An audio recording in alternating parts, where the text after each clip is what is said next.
खुलुमबाय स्टुडिय'आव दङ आं हेमा नार्जारी बे चेनेलाव सानफ्रोमबो फुं एबा मोनाबिलियावबो खौरां मोननाय जायो। बिनिखायनो नोंथांमोनहा खौरां खोनासंनो मोजां मोनोब्ला आंनि चेनेलखौ साबस्क्राइब खालामना ला। आसाम सेक्रेटारियेट अफिसाव साख्रि मावग्रा बिश्वजित बराग'आइ बिथांनि गोथै बडिखौ पुलिसफोरा हाथिगावआव नागिरनानै मोनबाय। बिथाङा थैना थानाया साननै जाबायमोन। बिथाङा शिबसागरनिमोन आरो बिथाङा आसाम सेक्रेटारियेट अफिसाव एसिस्टेन्ट हिसाबै एसिएस अफिसारनि आन्डाराव बिथाङा खामानि मावोमोन। बिथांनि बडिखौ बिथां थाग्रा हाथिगावआवसो पुलिसफोरा नागिरनानै मोनदों। बिथाङा मा जाहोननि थाखाय थैखो बेखौ दासिमबो मिथिनाय जाथ'वाखै। गुवाहाटीनि एयारपर्ट लोकप्रिय गपिनाथ बरदलै इन्टारनेशनेल एयारपर्ट खाथियाव आबाद मावग्रा हा दङ आरो बे हायाव बानायनाय 50 खानसो गलाफोरखौ आसाम सरकारा मैया इभिक्सन खालामबाय आरो प्राइभेट कमार्शियेलफोरखौबो सिफायजोब्बाय होननानै जोङो मिथिनो मोनदों। बेफोर गलाफोरखौ आयेन बेरेखायै लुदों होननानै सरकारा बुंदों। बेखौ लानानै गला सिफायजाग्राफोरा बुंदों दि बेफोर बिथांमोननि मियादि हा होननानै बिथांमोना बुंदों आरो सरकारा नटिस होआबासिनो एबा सम होआबासिनो बे गलाफोरखौ सिफायदों होननानै गलानि बिगोमाफोरा बुंदों। आरो लोगोसे मैया पल्टन बाजार खाथियाव थानाय आयेन बेरेखायै न' लुना थाग्रा 60 खान न'खरखौ होखारबाय एबा इभिक्सन खालामबाय होननानै जोङो मिथिनो मोनदों। बे 60 खान न'खरा 9 बिगा हाखौ इलिगेलि दखल खालामनानै लादोंमोन होननानै आसाम सरकारा बुंदों। बे 60 खान न'खरा 9 बिगा हाखौ इलिगेलि दखल खालामदोंमोन आरो बे हायाव बिथांमोना न' लुनानै दङमोन होननानै आसाम सरकारा बुंदों आरो बेखौबो मैया इभिक्सन खालामजोब्बाय।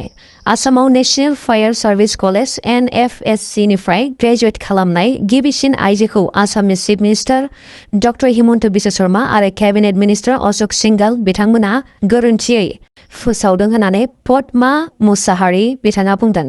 मानोना पद्मा मुसाहारि बिथाङा बुंदों दि बिथाङा 2023 मायथाइयावनो फायार इन्जिनियारिंआव बेचेलर अफ टेक्न'लजि खालामदोंमोन आरो दा बिथाङा डिब्रुगड़नि दुलियाजानाव थानाय वेल इन्डिया लिमिटेडआव सिनियर फायार इन्जिनियार हिसाबै थांनाय 3 बोसोरनिफ्रायनो साख्रि मावगासिनो दङ। बिथाङा चिरां जिल्लानि सिङाव थानाय बेंटल गेटनि। पद्मा मुसाहारि बिथाङा बुंदों दि हिमन्त बिश्व शर्मा बिथांमोना पद्मा मुसाहारि बिथांनि मुंखौ लायाबासिनो 2026 मायथाइयाव NFSC निफ्राय ग्रेजुवेट खालामनाय शिबांगी सनवाल बिथांखौसो NFSC निफ्राय गिबिसिन ग्रेजुवेट खालामनाय आसामनि गिबिसिन आइजो होननानै आसामनि चिफ मिनिस्टार बिथांमोना फोसावदों। बेयो गोरोन्थि जादों होननानै पद्मा मुसाहारि बिथाङा मैया बुंदों।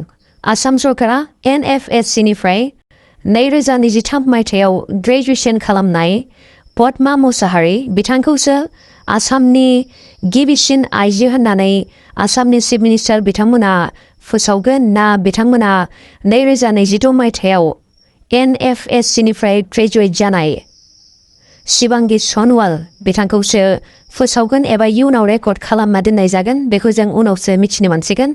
नाथाय जोङो मिथिनो मोननाय बायदिब्ला NFSC निफ्राय फायार सार्भिसाव ग्रेजुवेसन खालामनाय गिबि आइजो हिसाबै पद्मा मुसाहारि बिथाङासो होननानै जोङो मिथिनो मोनदों। नाथाय 2022 मायथाइयाव ग्रेजुवेट खालामनाय शिबांगी सनवाल बिथांखौसो आसामनि गिबिसिन आइजो होननानै आसामनि chief minister doctor Himanta Biswa Sharma आरो केबिनेट मिनिस्टार अशोक सिंघाल बिथांमोना फोसावदों। बेयो गोरोन्थि जादों होननानै पद्मा मुसाहारि बिथाङा बुंदों।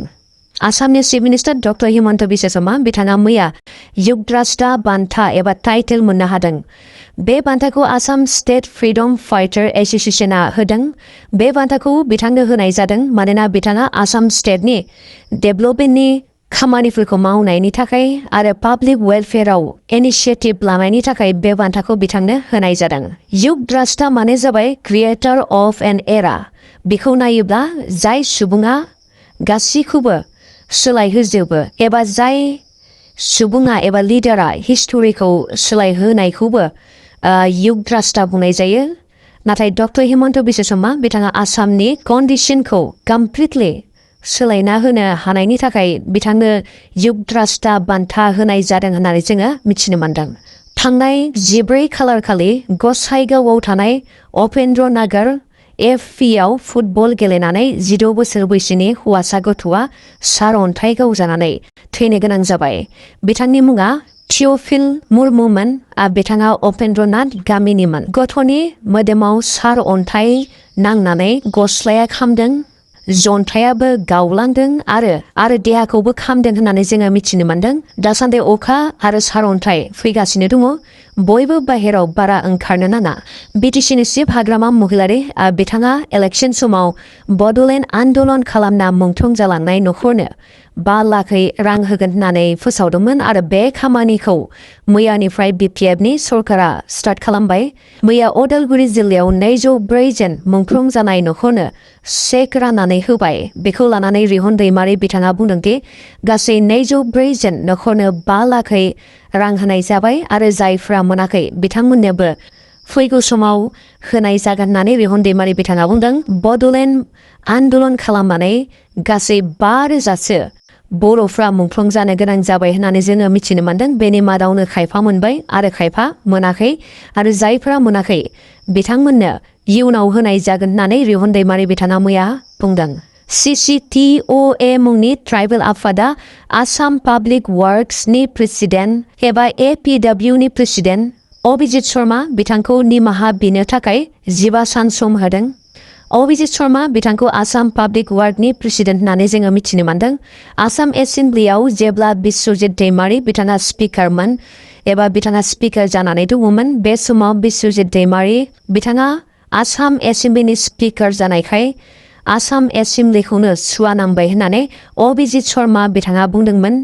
बेनिखायनो आसाम एसेम्ब्लिखौ जयग' सावनानै गोथार खालामफिननो नांसिगोन होननानै अभिजित शर्मा बिथाङा बुंदोंमोन। बेबायदि बाथ्रा बुंनायखौ ट्राइबेलफोरनि CCTOA आफादा मोजां मोनाखै एबा रागा जोंदों आरो बेनिखायनो 15 साननि गेजेराव बेबायदि बाथ्रा बुंनायखौ निमाहा बिनो नांगौ होननानै CCTOAनि लिडारफोरा बुंदों।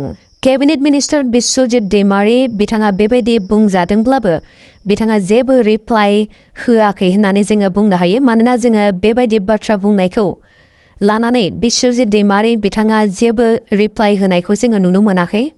बेखौ नायोब्ला शर्मा मानसिफ्रा बर'फोरखौ एबा ST ट्राइबेलफोरखौ बेसेबां मुगैयो बेयो मोगथाङाव फैदों। बिश्वजित दैमारि बिथाङा सासे बर' आरो बिथांमोनखौ एबा जों बर'फोरखौ एबा ट्राइबेलफोरखौ दिनैसिमबो शर्मा टाइटेल थानायफोरा मुगैयो होननानै जोङो बुंनो हायो। मानोना अभिजित शर्मा बिथाङाबो सासे शर्मा मानसि, माने बिथाङा सासे ब्राह्मिन मानसि जानायखाय बिथाङा बेदर जाग्रा ट्राइबेल सुबुंफोरखौ मुगैनायखौ जोङो नुनो मोन्दों। जों दाबो खायफा जायगाफोराव नुनो मोन्दोंदि जेराव स्कुलफोर दङ आरो बेफोर स्कुलफोराव बर'फ्रा ओंखाम ओंख्रि सङोब्ला खायफा शर्मा एबा भकतफोराबो बर'फोरनि ओंखाम संनायफोरखौ जाया होननानै जोङो मिथिनो मोन्दों। दिनैसिमबो बर'फोरनि ओंखाम संनायखौ जायि असमियाफोर दङ। मुगै जानायनि उनावबो बिटिसिनि खावसे बाहागोखौनो बर'फोरा गुबुनारिफोरनो हगारना होबावदोंसो होननानै जोङो बुंनो हायो। बिटिसिखौ बर'फोरनि थाखायसो होनाय जादोंमोन, जाहाथे बिटिसि मोननायनि उनाव बर'फोरा बिटिसियाव सोलोंथाइखौ जौगाहोनो हायो, आबाद मावनायफोरखौ जौगाहोनो हायो, राङारि बिथिंफोराव डेभेलपमेन्ट जानो हायो आरो बर'फोरनि कालचार एबा बर'फोरनि जि आइडेन्टिटि बेफोरखौ रैखा खालामनानै लाखिनो हायो। बेखौ लानानैसो सरकारा बिटिसि होनाय जादोंमोन बर'फोरनो। बिटिसिखौ मोननो थाखाय गुबुनारिफ्रा जिउ दान होआखै, नाथाय बर'फोरासो जिउ दान होनानै बे बिटिसिखौ मोन्दोंमोन आरो बेनि थाखायनो बे बिटिसिया बर'फोरनि थाखायल'सोमोन। आरो जेब्ला बर'फोरा बिटिसि एबा BTR मोन्दोंमोन, बे समाव गुबुनारिफ्रा हिंसासो जादोंमोन। मानोना बर'फोरा बिटिसि मोननाय लोगो लोगो डेभेलप जाजोबसिगोन साननानै बिटिसिखौनो होजानोसो बादोंमोन। नाथाय बिटिसि मोननायनि उनाव बर'फोरा राङारि बिथिङाव दिनैसिमबो जौगानो हायाखै, नाथाय गुबुनारिफ्रासो बिटिसिनि रां मोननानै एबा बिटिसिनि जेसेबांखि मुलाम्फाफोर फैयो बेफोर गासैखौबो गुबुनारिफ्रासो धोनि जाबोगासिनो दङ होननानै जोङो बुंनो हायो। बेनिफ्राय जोङो बुंनो हायोदि बर'फोरा थै दान होनानै दाबिना लाबोग्राफोर आरो बेनि सुबिदाफोरखौ गुबुनारिफ्रासो लागासिनो दङ। जोङो नुनो मोन्दों खायफा बर' MCLAफोर दङ, खायफा EMफोर दङ आरो खायफा MLAफोर दङ। बिथांमोना बर'फोरजों बारा मोजां रायज्लाया होननानैबो जोङो खौरां मोननो हादों।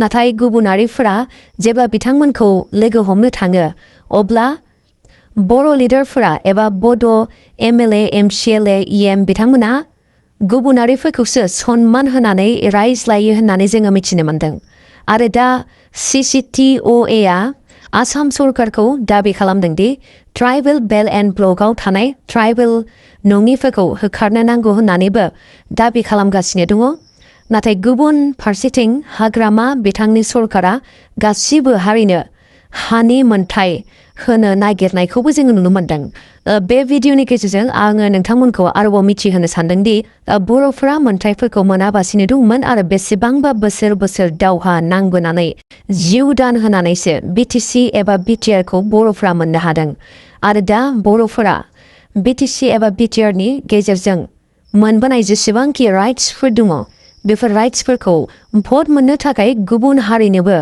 समान होयोब्ला अब्ला बर'फोरा आन्दोलन खालामनो गोनांथियानो गैयामोन होननानै जोङो बुंनो हायो दिनैसिमबो बर'फोरनि समस्याया 10%सोआनो जोबनानै थाङाखै होननानै जोङो बुंनो हायो मानोना BTC खौ सालायनाया 20 बोसोरनिबो बारलांबाय नाथाय 5,000 मुंख्लं नखरा दिनैसिमबो रांनि अनसुंथाइखौनो मोनजोबाखै होननानै जोङो बुंनो हायो बिथांमोननो 5 लाख रां होनायनिख्रुइ बिथांमोननि नखरनो सासे सरकारि साख्रि होनायासो मोजां जागोन होननानै आङो सानो दिनैसिमबो NDFB फोरनि एबा आन्दोलन खालामग्राफोरनि समस्याया जोबनानै थाङाखै BTC आव बेसेबांजोन बर'फोरनि गोरिब नखरनि फरायसाफोरा सरकारि साख्रि मोननो हादों बेखौ नायोब्ला जों मोनाखै होननानै बुंनो हायो बर'फोरा गोबाङानो मोनदोंब्लाबो धोनि नखरनि बर'फोरासो सरकारि साख्रिफोरखौ जोंनि BTC आव रां होनानै मोनदों होननानै जोङो मिथिनो मोन्दों आरो BTC आव गुबुनारिफोरासो